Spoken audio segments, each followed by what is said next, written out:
Maybe, I'm not sure. Did you ever do a Ventura County Music Award? Do what? Did you ever go to the Ventura County Music Awards? I did one time. I probably met you. Yeah, I was wearing. I was the host. That's how I'm business partners with Mark. Oh, cool. Yeah. What's up, buddy? How you doing? What's up, man? Nice to see you or meet you again. Yeah, you too. I really appreciate that, man. I really appreciate when you showed up. It meant a lot to us. Cool.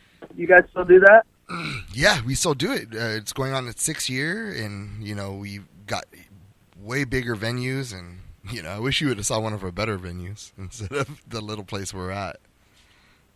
That's all good though. It was cool. Yeah, it was fun time. That was one of my favorite ones. All right, man. Again, thanks for your time. I have a couple questions. We're just trying to, get some things,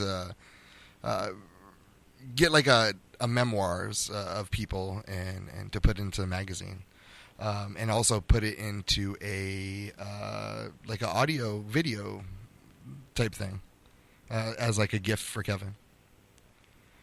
Okay, cool. All right. Do you have a message that you would like to share with Kevin or tell Kevin?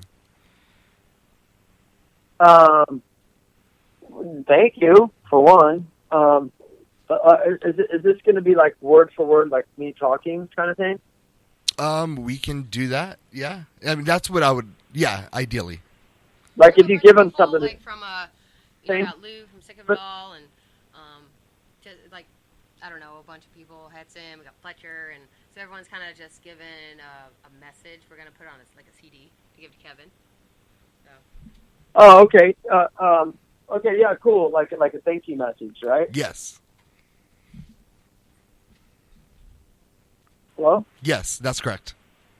Oh, okay, cool. Yeah, let me think about this for a second. A message to Kevin would be, I guess I would say, hey, bro, or hey, Kevin, thanks for letting me do the Warped Tour for so many years and had so much good times and so many opportunities that you provided for me. And thanks a lot for, you know what I mean, always being a real ass dude and always taking care of people and always providing so much motivation and inspiration to like so many different people. And I appreciate all the love and support you've given me.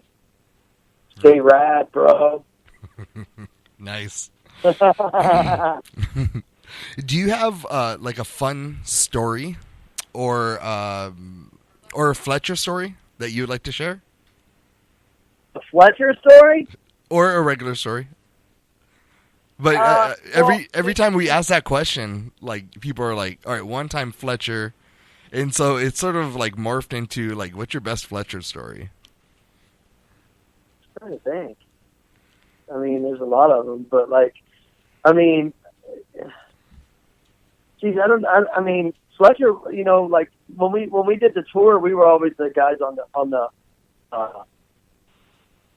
the bus for like all the athletes, you know what I mean? So even though we hung out with the band, we were all kind of in our own little world at the same time because we were always on a different kind of schedule.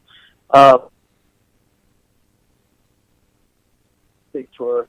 A lot of us didn't really party much, you know what I mean? Yeah. Because we had to wake up at 5 in the morning, and if you rode wasted or you've been drinking or hungover, like you could just be out the whole tour. So like a lot of us used the Warped Tour kind of almost like a training for the X Games, because like right after Warped Tour or during Warped Tour was X Games.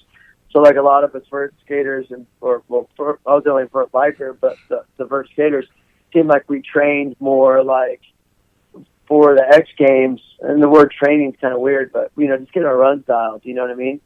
So a lot of us didn't party much, believe it or not, as much as people want to think that we might have. At least as athletes did it, because we had to take care of our bodies in a different way. But like I could tell you a cool story, like how I met Kevin. Yeah, that's cool. I met Kevin in 1990. Let me do the math here. I think it was 1995. And I was in Australia with Tony Hawk, and we were there for Airwalk.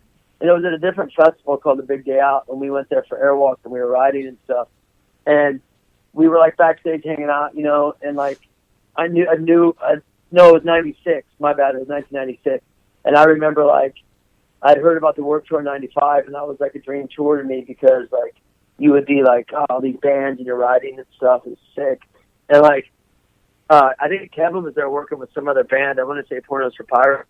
And I met him, and he said, hey, man, like, it was kind of weird because I met him in Australia. And then he's like, hey, would you be willing to do part of the Warped Tour? And I was blown away that was always the dream tour that, like, a lot of us, like, thought would be so rad to do. You know what I mean? Like, ride with all these bands and stuff. And it was cool because then later on that year, I ended up doing 2 weeks of that tour that year. And I don't know, I just think that, like, our relationship, Kevin always respected what we did as riders and skaters and stuff.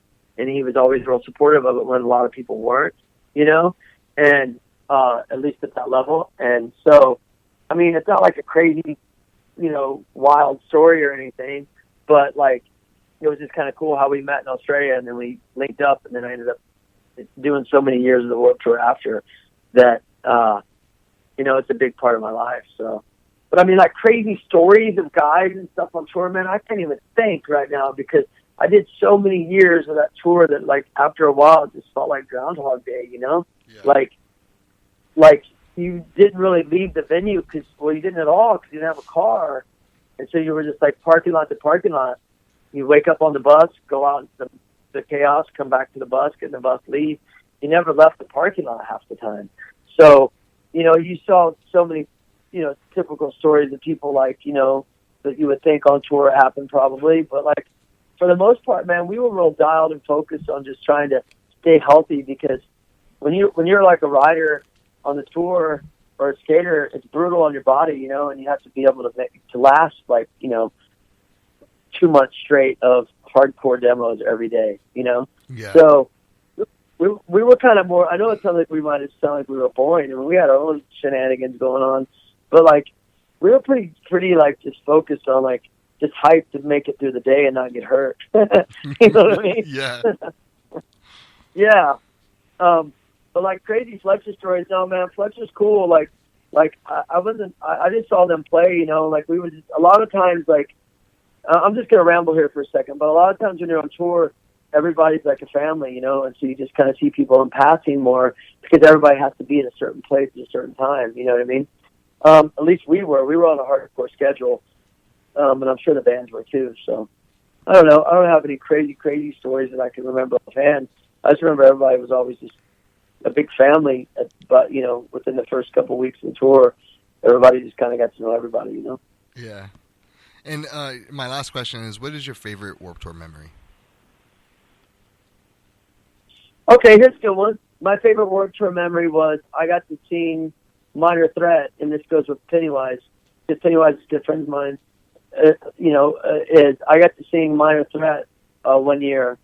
I felt like every day or every set that I could make it over when we weren't riding, to sing Minor Threat with Pennywise, which was like a highlight of my life. Fucking A, dude. Rick, man. And then another highlight was Pennywise couldn't make it to Australia. I think it was in like 98 or something like that. I forgot what year. And the Boston, like Dickie started playing like Broham, because that became like that was the song for Warped Tour, you know, like that was like the anthem, you know. And so Pennywise wasn't on the tour and they started playing it, and Dickie openly said, I don't know the lyrics. Does anybody know the lyrics? And me and Steve Cavallero were standing there, and he looked at me and he goes, Rick, you know the lyrics? And I said, yeah. And so I got to sing Broham with Bottoms playing to the whole Warped Tour crowd in Hawaii, which is, I don't know, like 5, 6, 7, 8,000 people. And that was probably a huge highlight too. That's like, fucking awesome. Because I always wanted to be in a band, dude. Like, and me trying to Warped Tour, being around those bands was rad. But you know, I chose riding bikes because just happened that way. I didn't form a band until later, but like getting those little tastes of like performing on stage with those guys, I was like, shit, man, this is so fun. Like, what am I doing? You know? Yeah. And it was cool because it was just something that really attracted me to that tour, was the music. because, and that's one thing I appreciate what Kevin did is, you know, a lot of people always think Warped Tour is like a lot of different, like one style of music on the tour. It's like, to me, it's always been so many different styles of music on that tour, you know? So, it was really a huge deal to do that with the Bosstones. Was sick.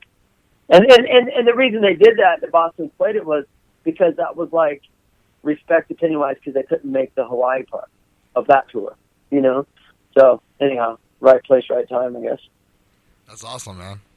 And another highlight of the tour was probably doing doubles with Steve Caballero every day, because Cav was a big influence, or still is a great influence to me, but like a really good person and good friend. And being able to bring like BMX and skate together, and with a legend like Cav, we had this doubles run we did on the vert ramp, and that was always a highlight to me, because it was like, wow, it's just crazy that you got taken it that far. You know what I mean? So that would probably be another highlight. Doubles with Cav every day, and singing Throw Him with Bosstones in Hawaii. Sick. Hey, Rick, thank you so much, man. I could die now. No, I'm kidding. I'm kidding. Thank you so much, man. We really appreciate your time. And yeah, I know I rambled more than you probably needed, but just giving you kind of a little insight of like how shit was for us out there. Don't worry about it, dude. Don't worry. Thank you so much, and again, thank you for the music awards. You know, I never got to thank you.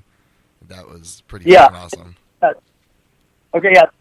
And hopefully you got, hopefully you got what you needed from me. So cool, man. For sure, Have a man. great day. You too. Here's Danielle.